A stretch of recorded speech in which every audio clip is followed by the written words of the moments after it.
नमस्कार, बहुत स्वागत है आप सभी का। जी मध्य प्रदेश छत्तीसगढ़ देख रहे हैं आप और आपके साथ मैं हूं कीर्ति दीक्षित। बुलेटिन में सबसे पहले बात करेंगे आदिवासियों को लेकर के। क्या आदिवासी जिताएंगे मिशन 2023? तो आप तक जानकारियां हम पहुंचाएंगे, लेकिन एमपी की फिजा को देखकर लगता है कि मानो प्रदेश में जल्द ही विधानसभा चुनाव होने वाले हैं, क्योंकि बीजेपी और कांग्रेस अभी से एड़ी चोटी का जोर लगा रही है। लेकिन चुनाव अभी 2 साल दूर है। 15 तारीख को बीजेपी ने जम्बूरी मैदान में जंबो इवेंट कर बताने की कोशिश की कि प्रदेश का आदिवासी उसके साथ है, और अब कांग्रेस भी आदिवासियों को रिझाने की कोशिश में जुट गई है। जबलपुर में जनजातीय सम्मेलन के बाद 24 नवंबर को कमलनाथ ने बड़ी बैठक बुलाई है। चौबट में हार के बाद कांग्रेस एक बार फिर से आदिवासियों का वही भरोसा जीतना चाहती है जो 2018 के चुनावों में कांग्रेस को मिला था। 24 नवंबर को होने वाली बैठक में अनुसूचित जनजाति वर्ग के सभी विधायक शामिल होंगे। वहीं 89 आदिवासी विकास खंडों के नेता, जिला अध्यक्ष और ब्लॉक अध्यक्ष भी इस बैठक में मौजूद रहने वाले हैं। तो सूत्रों की माने तो कांग्रेस आदिवासियों को जोड़ने के लिए कार्यक्रम तय कर सकती है।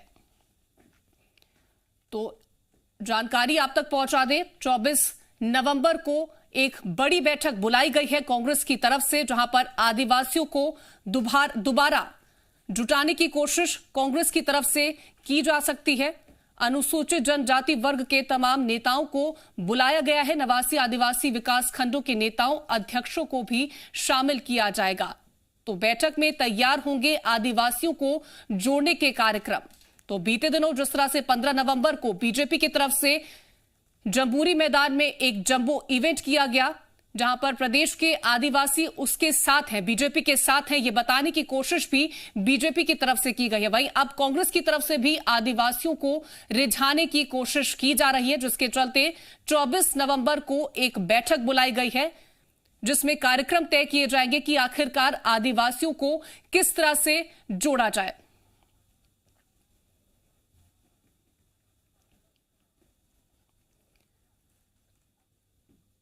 तो आदिवासी जिताएंगे मिशन 2023, ये एक बड़ा सवाल है, और इसी को लेकर के एमपी में 2 करोड़ की आबादी है, इसलिए आदिवासियों का साथ चाहिए, क्योंकि आदिवासी एक महत्वपूर्ण भूमिका निभाते हैं। 43 आदिवासी समूह मौजूद है, जहां पर 60 लाख भील भिलाला समुदाय के आदिवासी समाज के लोग मौजूद हैं, और साथ ही आपको यह भी बता दें कि 51 लाख गोंड समुदाय के लोग भी महत्वपूर्ण भूमिका निभाते हैं। तो 12 लाख कोल समाज के लोग मौजूद हैं, और इसके साथ ही ये एक महत्वपूर्ण सवाल उठता है कि क्या आदिवासी एक बड़ा महत्वपूर्ण रोल अदा करेंगे। तो एमपी विधानसभा की 47 सीटें अनुसूचित जनजाति के लिए आरक्षित कर दी गई, और इसके साथ ही सामान्य वर्ग की 31 सीटों पर भी निर्णायक भूमिका में आदिवासी समाज नजर आता है। 2003 से पहले कांग्रेस का परंपरागत वोट बैंक माना जाता है आदिवासी समाज को, लेकिन 2018 विधानसभा चुनावों में जिस तरह से हमने नजारा देखा, 47 में से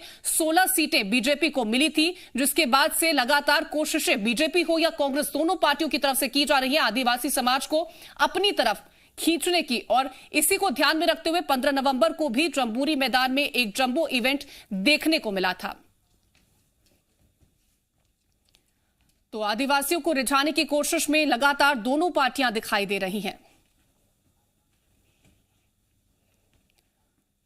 तो इसी खबर पर ज्यादा जानकारी पहुंचाने के लिए हमारे साथ हमारे संवाददाता आकाश जुड़ रहे हैं। आकाश, लगातार कोशिशें जो है वो की जा रही हैं आदिवासी समाज को जुटाने की, आदिवासी समाज को अपनी तरफ रिझाने की, और जिस तरह से बीते दिनों 15 नवंबर को हमने जम्बूरी मैदान में एक मेगा इवेंट देखा जनजातीय समाज को लेकर के, कांग्रेस की तरफ से भी जबलपुर में एक इवेंट किया गया, जिसके बाद से अब 24 नवंबर को एक बैठक बुलाई गई है कांग्रेस पार्टी की तरफ से।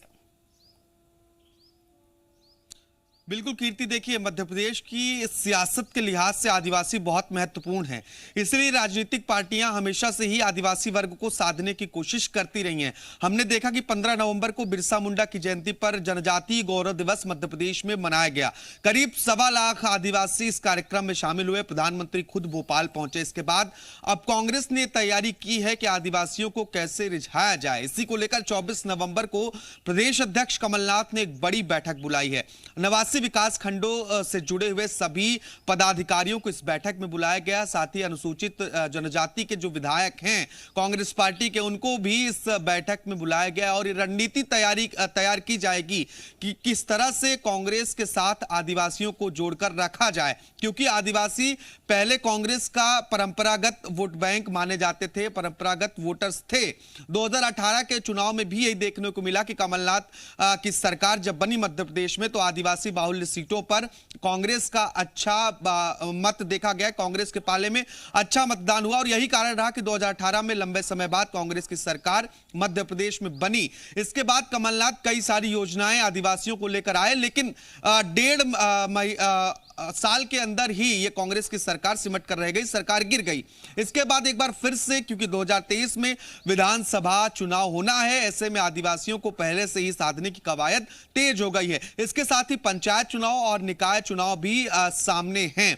तो ऐसे में 2 महत्वपूर्ण चुनाव और एक विधानसभा चुनाव दोनों ही पार्टियों के लिए खास हो जाती है। और 2 करोड़ की आबादी मध्य प्रदेश में है जो आदिवासियों की है। करीब 84 सीटें ऐसी हैं जिसमें जो है आदिवासियों का आधिपत्य है, आदिवासी बाहुल्य हैं और आदिवासियों का यहाँ पर बोलबाला है। तो ऐसे में आदिवासी और ज्यादा महत्वपूर्ण हो जाते हैं दोनों ही पार्टियों के लिए। और यही कारण की तस्वीरें 15 तारीख को हमने देखी, चाहे बात करें जम्बूरी मैदान की और दूसरी तरफ बात करें जबलपुर की, तो क्या जबलपुर में जो तस्वीरें निकल के सामने आई हैं उसको ध्यान में रखते हुए कांग्रेस की तरफ से अब ये कदम उठाया जा रहा है?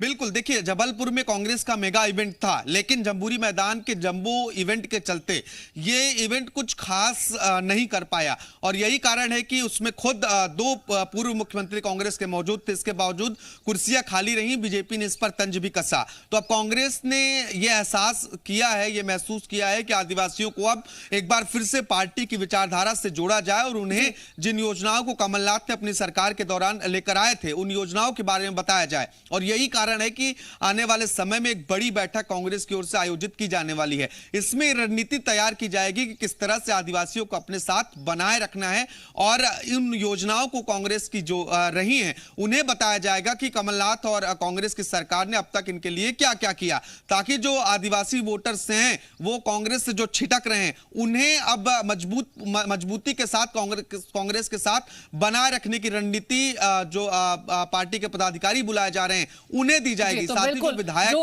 आदिवासी समाज है वो कहीं ना कहीं कांग्रेस पार्टी से दूर ना जाए, उसी को ध्यान में रखते हुए अब 24 नवंबर को एक महत्वपूर्ण बैठक बुलाई गई जिसमें आगे की रणनीति और कार्यक्रमों को तय किया जाएगा। फिलहाल आकाश, तमाम जानकारी हम तक पहुंचाने के लिए आपका शुक्रिया।